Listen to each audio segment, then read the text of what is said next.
Pensei em gravar um vídeo sobre depressão e, pra variar, falou um monte de porcaria. O problema é que a palavra doença não tem um significado muito concreto, sendo que qualquer mal-estar, qualquer coisa que tenha algum sintoma é doença.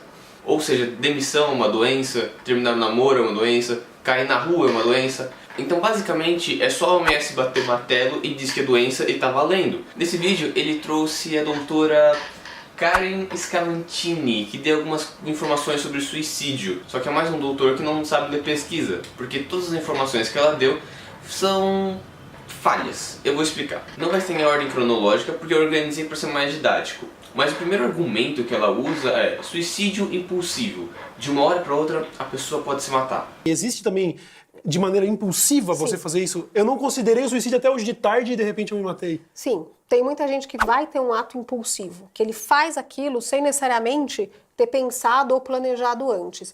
E aí o que pode muitas vezes piorar a situação?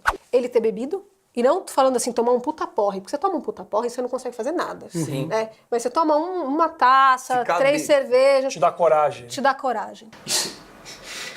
Isso é ridículo, gente. Não existe isso de suicídio impulsivo. Se uma pessoa bebe pra caramba ou fica drogado de crack, heroína e pula na frente de um caminhão, ela se matou, certo? Então isso é classificado como suicídio.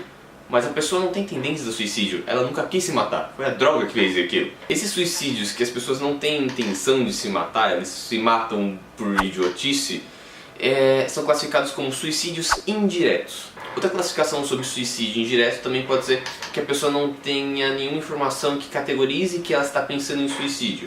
Então um histórico no Google, ou sei lá, falar isso com alguém. Então se torna algo muito de repente, não é algo que parece ter sido pensado. E os suicídios que as pessoas pensam em se matar e elas se matam são conhecidos como suicídios diretos. Isso é para inflar números, é para colocar várias coisas como suicídio, e isso dá números muito contraditórios dentro da pesquisa. Colocar suicídios indiretos como suicídios diretos é manipulação de pesquisa, é desonestidade intelectual.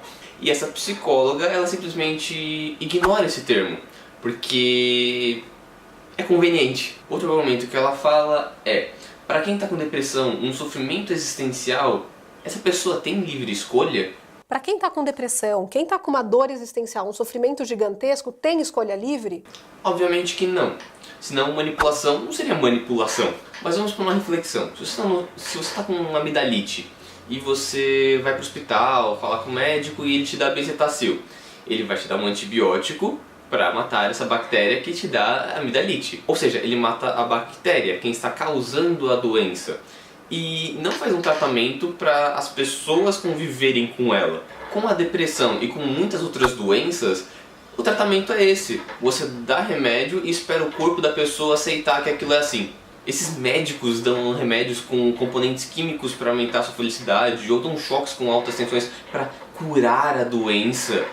Você está fazendo a pessoa conviver com ela, você não está fazendo ela curar a doença. O que fez ela ficar mal ainda está presente do lado dela. O problema não é a cabeça dela, o problema é o local que ela está vivendo. Tudo que ela conhece desagrada ela por algum motivo. E isso que você tem que tratar, não a cabeça dela. Mais um argumento: armas aumentam o número de suicídios. Depois, ter uma arma em casa aumenta 4 vezes a chance de alguém se matar na sua casa. E aí, se liberar a arma, a possibilidade disso aumentar é muito grande. Bem, vamos lá. Esse é um argumento do Dr. Matthew Miller. Em citação traduzida: você pode reduzir as taxas de suicídio nos Estados Unidos substancialmente, sem atender pessoas com problemas mentais. Se menos pessoas tivessem armas de fogo, menos pessoas tentariam o ato. Ele fez a citação por causa de um dado que foi levantado, que 60% dos suicídios nos Estados Unidos são por armas de fogo. Aí ela vem com um argumento que se autocontraduz e contradiz a própria pesquisa que ela está citando. No Brasil, o método é enforcamento. Então o pessoal fala: vamos parar de vender corda. É uma baboseira falar isso. No Brasil hoje, o método mais utilizado é enforcamento. Aí quando a gente começa a falar que a arma vai aumentar, a pessoa fala: então cancela, vamos parar de vender corda. É uma baboseira falar isso. Esse é o argumento da pessoa que você acabou de citar, que diz que se você tirar armas de fogo, o índice de suicídios diminui. Lembra que eu falei sobre os suicídios diretos e indiretos, né? Bem, esse dado de que 60% das armas de fogo causam suicídios nos Estados Unidos lá, estão classificados como suicídios indiretos. Ou seja, esses números são inflacionados. É daí que vem as pesquisas de que se você tiver uma arma de fogo em casa, aumenta 4 vezes a chance de alguém se matar. O fato da pessoa ter uma arma em casa aumenta em 4 vezes o risco de qualquer pessoa dentro daquela casa se matar por suicídio.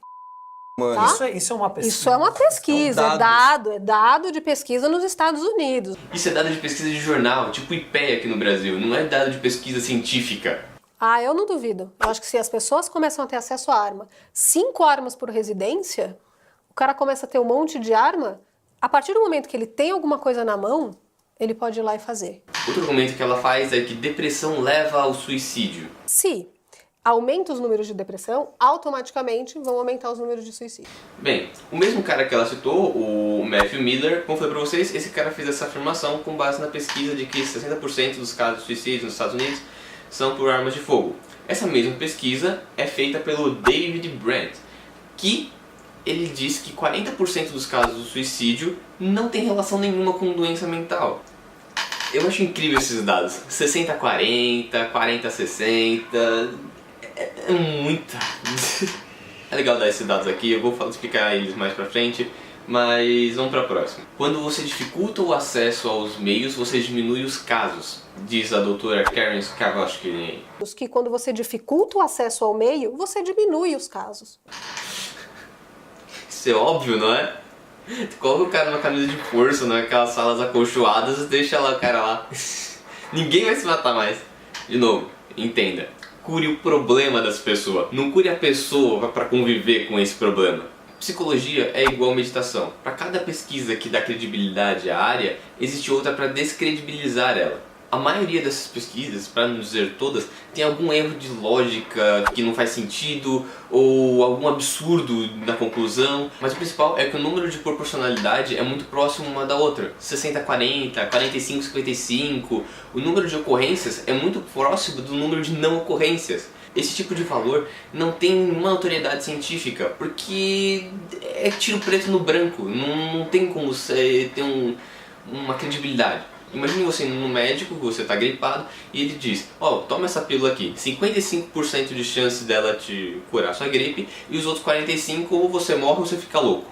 Psicólogos e psiquiatras só servem para isso, manipular as pessoas para aceitar ou viver no ambiente que elas estão. Uma pessoa que está com depressão não consegue conviver com o ambiente que ela tem. Então os amigos dela, os familiares dela, coisas que ela gosta, ela deixa de gostar, ela muda totalmente a sua vida, a sua percepção daquilo que ela conhece como viver. Então se você está pensando em suicídio, é melhor você mudar o seu aspecto de vida.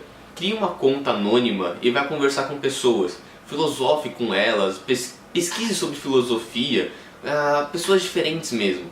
Porque essas pessoas diferentes vão dar novas visões sobre a vida para você.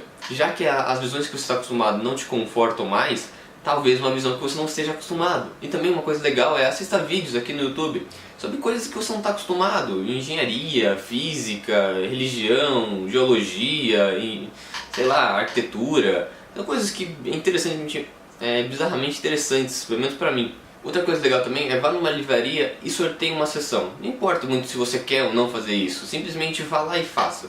Pode ser qualquer coisa, livros de áreas específicas, romances, gibis e mangás, não importa muito, simplesmente pegue algum deles aleatoriamente e comece a ler. Se tudo que você consegue pensar te desagrada, tente algo que você ainda não pensou. Garanto que vai ser muito melhor do que você ir em um desses médicos.